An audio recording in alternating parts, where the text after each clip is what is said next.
already here. You say, I don't know what you mean by next stage. What is the next stage? Next stage for every individual. Well, it seems you next stage for every individual is the physical death. That's all. He will die one day. So he is doing everything possible to push that as far as possible. And I am certain that medical technology will one day find out, you see, the way of keeping you alive for 150 years, 200. Curse them. Well, they didn't know anything about it. We lived, yeah, that's true.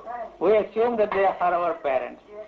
That's all, you see, that is not really the problem, but we are here, somehow. When you see a newborn child, what does it mean? I mean, you see... Why do you want to mystify? A newborn child is a newborn child. Is the result of, you see, the mating of two humans. Does it have some... they make love, you see. Huh? Is there is there any meaning in making love? If there is any meaning in making love, you see, there is a meaning in the child's arrival here. Now, it depends upon, you see, what you mean by meaning. Why are you looking for a meaning? Why should there be any? Why should there be any meaning? What for? You obviously don't see any meaning in your life. Everything you do seems absolutely meaningless to you. Otherwise, you wouldn't be interested in trying to find out a meaning. No? Sure, yes. Why are you looking for a meaning? Don't bother about the others, you know. Don't bother about the others, you know. The whole world is an extension of you. That's all. The way you are thinking, the way you are feeling, the way you are experiencing, everybody in this world is experiencing, feeling, and thinking exactly the same way. You may not be thinking of God, you may not be thinking of God realization, enlightenment, but you see, you may be thinking of something else, you know. I don't know what you are thinking about. So the goals may be different, but the mechanism or the instrument which you are using to achieve your particular goal is no different from those who want different kinds of goals. That's all that I'm pointing out. So, but why should there be any meaning? The baby obviously has no goal. The baby has a goal to survive. See, from the moment the child is born, you see, looking for, you see, the survival. Milk. That is the instinct, you see. The instinct is there to feed itself, to survive, and to reproduce one like that. That seems to be the way what you call, you see, life is expressing itself. That's all. But it doesn't do any harm. It has no schemes. Yeah, our schemes have created the mess. That's all that I'm saying. How to live. The how to live that is imposed on us by our culture is the one that has created the problems for us. That is all that I'm pointing out. Is it possible for you, this is a rhetorical question I am throwing at you, to be free from how to live?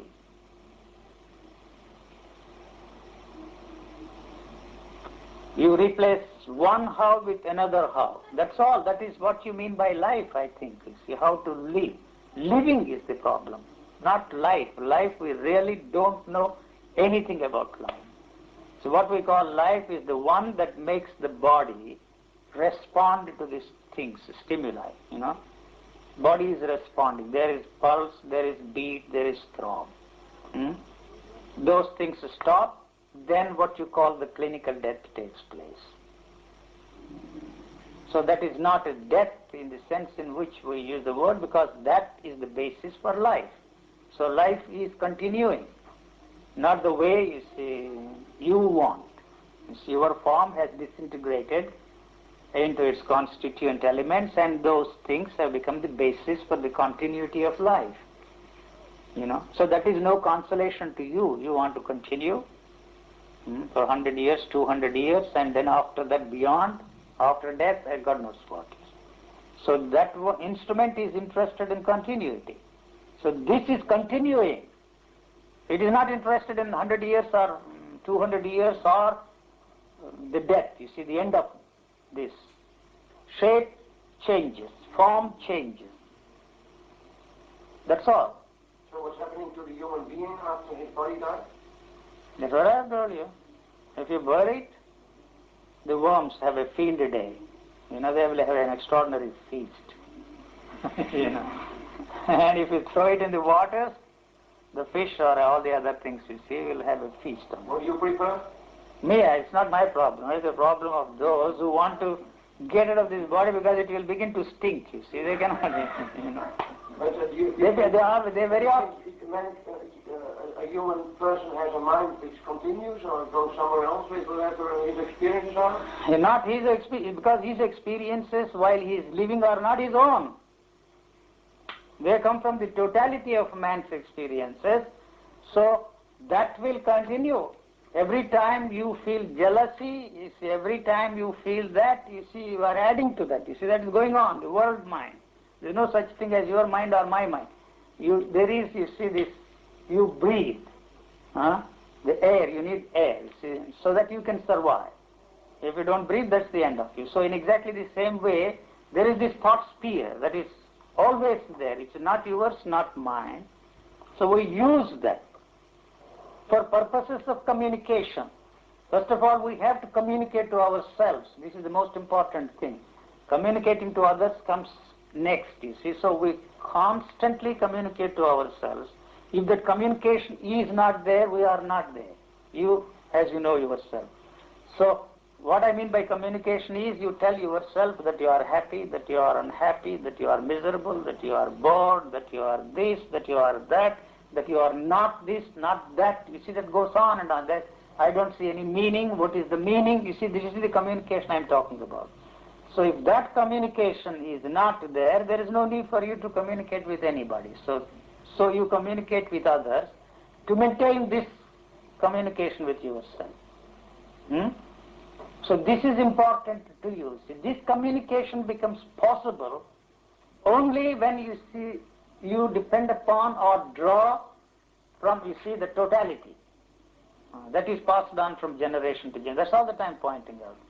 So the man has, through evolution, developed this capacity to draw from that, you see, quicker. You see, animals take longer time to learn a language, and then you see to behave, you see, the way we teach them. So man has, through centuries of evolution, has developed this capacity, to absorb things quickly, to continue. So that communication becomes possible only with the help of that. If that is not there, no communication is there inside of you, except the basic needs of the body. The animals also have thoughts. They have tremendous instincts, They have more powers than the humans. The clairvoyance, clairaudience, the capacity to communicate to the others, all that, telepathy, what you call, they don't use those words, but they have that, there for the survival. But man has lost them because he is using thinking instead of the sensory perceptions and the instincts called clairvoyance, clairaudience, and telepathy and all that. And so he has lost them, you see, and then he wants them again, and sometimes, you see, the hidden things come up, and you attribute some extraordinary things to it as a spiritual man. You see, everybody has. These are all the sensitized thoughts, and the thoughts are sensitized. You see, then you see a few individuals develop these things, instincts. But man has no use for them anymore, except those people who want to be spiritual. So they feel the necessity for that kind of a thing, not for purposes of survival, but for spiritual growth. So through thinking, man has made it possible for him, you see, to survive. more efficiently than the animals. So it is that very thing that has been the curse of man, and it is going to destroy him. But anyway, there is nothing that we can do. But the hope that, you see, that instrument will save him is a hope that really has no way of fulfilling itself. So if you think, you see, the hope is necessary, and optimism which you are talking about, you see, is very important to you, then it is all right with me. Well, I didn't use myself the word optimism. No. But as I understand, a physiological process you underwent, and maybe that's the next step, and mankind is going through evolutionary mutation. He would have, you see, everybody would have been, you see, in this situation if it had not been for, you see, the culture. You see, the culture has created the model of a perfect man. But you might be a counterculture. Counterculture is part of the same. You see, they go together, You see, this is a reaction to that, you see.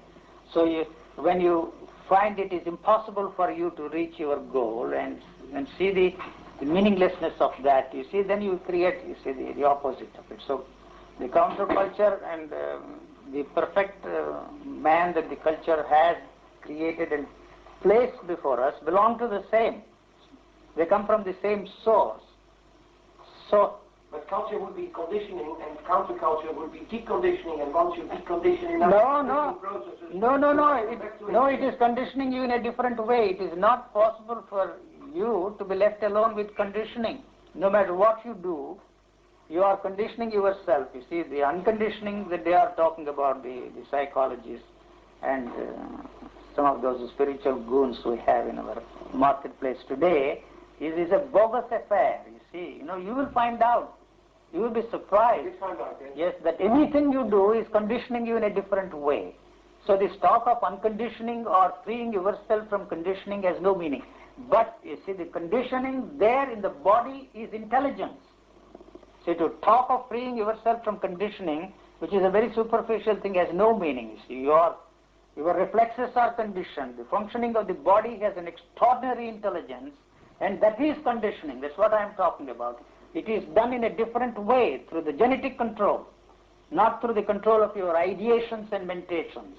Well, we have been experimenting with drugs which have been deconditioning our reflexes. That is a temporary. Yes, but very the temporary state might introduce you to other ways of being. Well, for what purpose? So you create another man, which is no different from the other. You see, so even this genetic engineering that they are indulging in is not for the benefit of mankind, because you see, the technique will be handed over to the state. The state will use that to control every individual instead of brainwashing, which will take centuries, through an injection or through the manipulation or what they call the genetic engineering. You can turn everybody into a soldier and fight your battles. It's very easy. So it is not in the interest of mankind to develop that.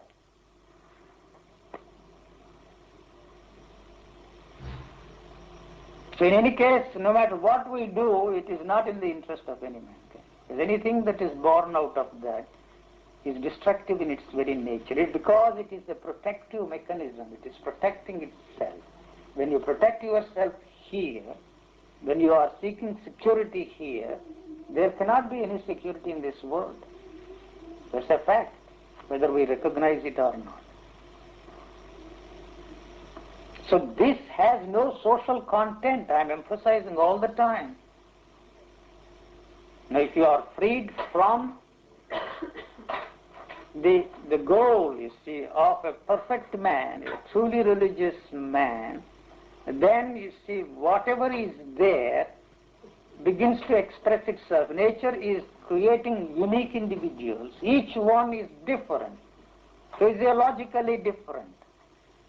Whereas the culture has placed before us an ideal man, a perfect man, a truly religious man, modeled after these teachers, Jesus, Buddha and all those religious teachers. So that is why, you see, we are all caught up in this misery. Perfect man does not exist at all.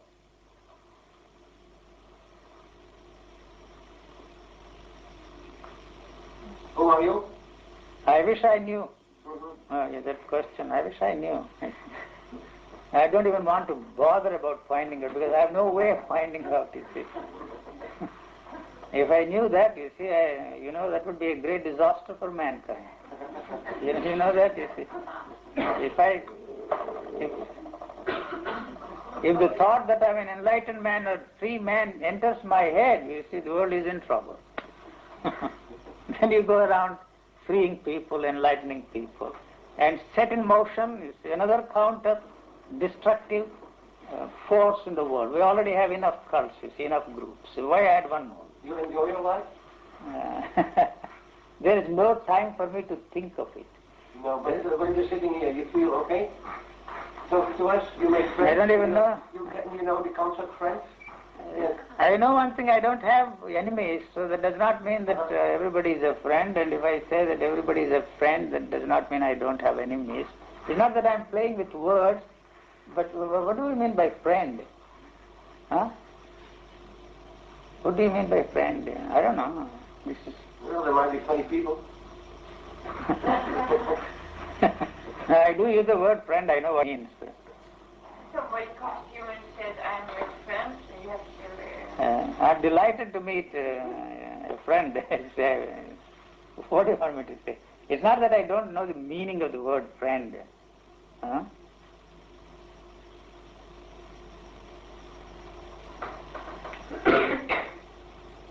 Are you a friend of humanity? I mean, do you care about humanity? I mean, is it easy to tell human people well, they're going to be blown up? What am I doing now? Telling you, see? Take it or leave it. I'm not here to convert you. You were mentioning communication. What's the purpose of communication? No communication is possible and no communication is necessary. When we understand the meaninglessness and the ridiculousness of trying to communicate... I didn't come here to hear meaninglessness. I came here because there was some more meaning added to whatever we knew already or did not know already. I'm surprised that you see, have made some meaning out of this. I don't know. Really. I don't know if it makes any sense. I'm just singing my own song. I'm like a raving maniac, you see. Talking, singing my song. If somebody listens to me or not, interested in it or not, it's not my concern. Would you be doing this if nobody came to listen? I don't consider any hypothetical situation. Right. If nobody comes to see me here, I did not, for example, come here expecting to see anybody. See, my talking is, believe it or not, is incidental. I've been wanting to come here to Amsterdam for some years, not to liberate, you see, the people of this country, but just, you see, that's all. I came here because I haven't been here for 30 years. And so I said to myself, all right, let me go to Amsterdam and for a few days and our gracious friends have offered their hospitality. Yes. What do you want me to call them? My horrible enemies, they are good enough, gracious enough to offer the hospitality. So I find myself here, that's all. And then, so the whole thing has just happened, I didn't expect, you see. That man threatened to bring all his colleagues from his school. Not one has come here. What if you say this? Not one. You're talking is incidental. For whatever reason. I'm not blaming him, you see. I was very reluctant, you see. I don't want to have anything to do with these, the philosophers. Mm-hmm. And so, you see, this thing I never expected, you see, at all. You see. It's just incidental. If you are not here, what I would do, I don't know, maybe watch television, Blues Brothers, or then he has a lot of books on crime fiction.